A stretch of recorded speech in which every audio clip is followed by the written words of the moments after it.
When it comes to nurses, both California and New York have a lot to offer. However, in terms of job satisfaction, California nurses tend to be more satisfied with their jobs than those in New York. So, in this video, I'm going to show you which cities will leave you with the most amount of money in your bank account after you take your highest expenses into account, your taxes and your mortgage. I'll also highlight some of the key differences between what these two states offer their employees. And if you like this video, I have a series where I pin one state against the other so that you can make the most informed financial decision in your career.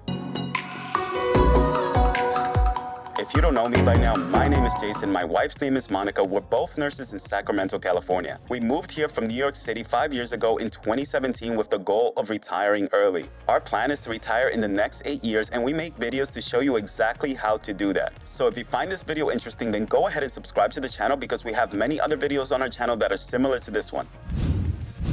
First, as always, let's talk about overtime. I've said it several times in other videos, so make sure you look at our California versus Texas video to get a full rundown of what the overtime looks like in California.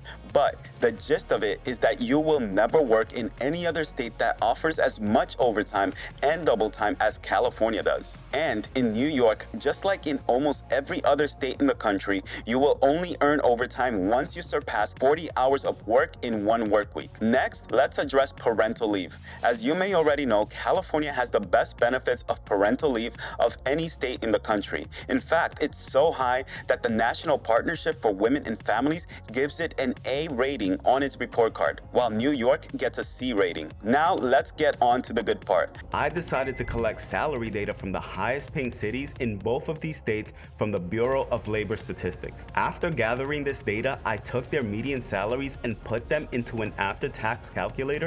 I also went to Zillow and found the median home price in each of these high-paying cities. Finally, after getting the median home prices, I placed them into a mortgage calculator to find out what the monthly mortgage payments would be based on the most recent average interest rates. It is no surprise that the top 10 highest paying cities between these two states are all in California. So if you don't take the cost of living into account, from 1 through 10, you're gonna have Santa Cruz, Watsonville, San Jose, Sunnyvale, Santa Clara, San Francisco, Oakland, Hayward, Vallejo, and Fairfield. The salaries in these cities will range from $154,000 all the way up to $164,000 a year. Meanwhile, the highest paying city in New York State is going to be New York City, with a median salary of $98,950. Now, let's take a look at what happens when you take the cost of living into account. And again, if you haven't watched my California versus Texas video, those of you that have been watching my previous videos, you already know that Corcoran, California is going to be the city that will give you the highest bang for your buck.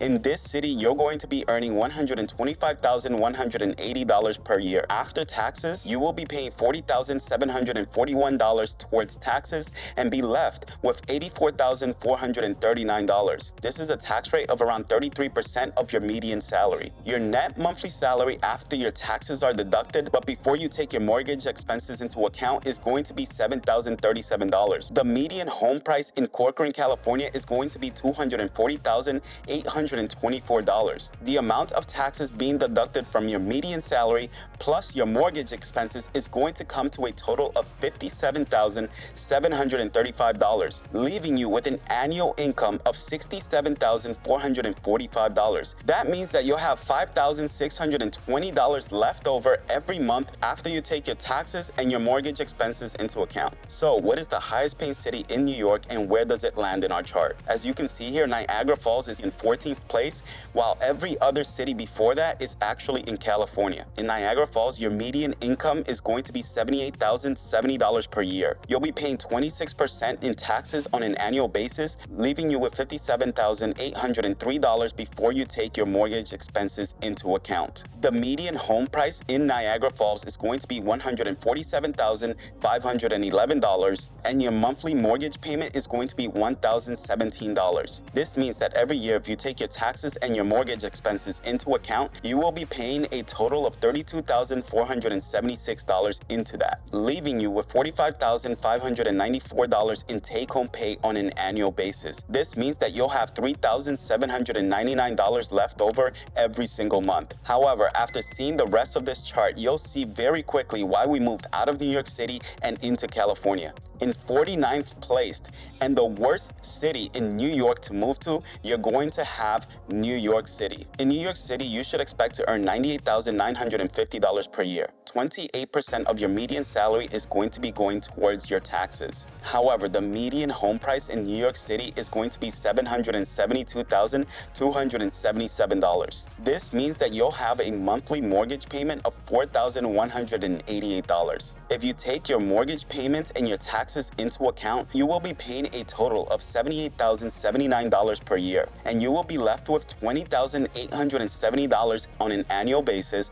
or $1,739 per month. And remember, this spreadsheet is available to purchase on our website. The link is in the description below, or you can get it for free by joining our Discord group. The link is also in the description. If you made the decision to move to California, then you can watch this video here that's gonna go over the highest paying hospitals in all of California.